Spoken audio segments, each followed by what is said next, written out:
కేకేను తిట్టి పంపిన కేసీఆర్.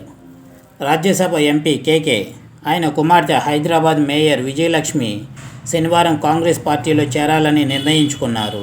తనను పార్టీలో చేర్చుకుని 2 సార్లు రాజ్యసభ సీటు ఇచ్చిన కేసీఆర్కు ఓ మాట చెప్పి వెళ్దామని ఫామ్ హౌస్కు వెళ్లారు. కానీ కేసీఆర్ కన్నెర చేసి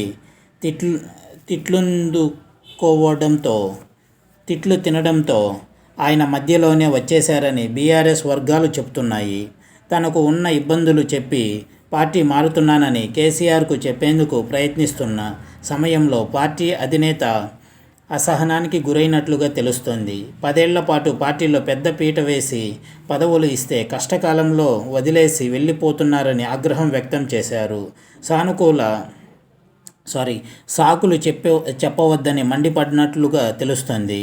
దీంతో కేకే ఆ మాటల్ని పడలేక మధ్యలోనే వెళ్ళిపోయారు. కేకే తన రాజకీయ జీవితంలో ఎప్పుడో 1978లో ఒకసారి ఎమ్మెల్యేగా గెలిచారు. మరోసారి గెలవడం కాదు కదా, కనీసం పోటీ చేయలేదు. అయినా రాజకీయాల్లో ఉంటూ ఏదో ఒక పదవి దక్కించుకుంటూనే ఉన్నారు. కాంగ్రెస్లో ఉండే హైకమాండ్ను కాకబట్టి పదవులు పొందే సంప్రదాయాన్ని ఆయన బాగా వంటబట్టించుకోవడంతో ఎన్నికల్లో పోటీ చేయాల్సిన అవసరం కూడా రాలేదు. కానీ ఆయన తెలంగాణ ఉద్యమం సక్సెస్ అయిన తర్వాత కాంగ్రెస్కు భవిష్యత్తు లేదని బీఆర్ఎస్లో చేరిపోయారు. కుమార్తెను బీఆర్ఎస్లో చేర్పించారు. కుమారుడికి కొన్ని కాంట్రాక్టర్లు, ఆర్థిక ప్రయోజనాలు, కుమార్తెకు హైదరాబాద్ మేయర్ పదవి ఇప్పించుకున్నారు. ఇప్పుడు కాంగ్రెస్ అధికారం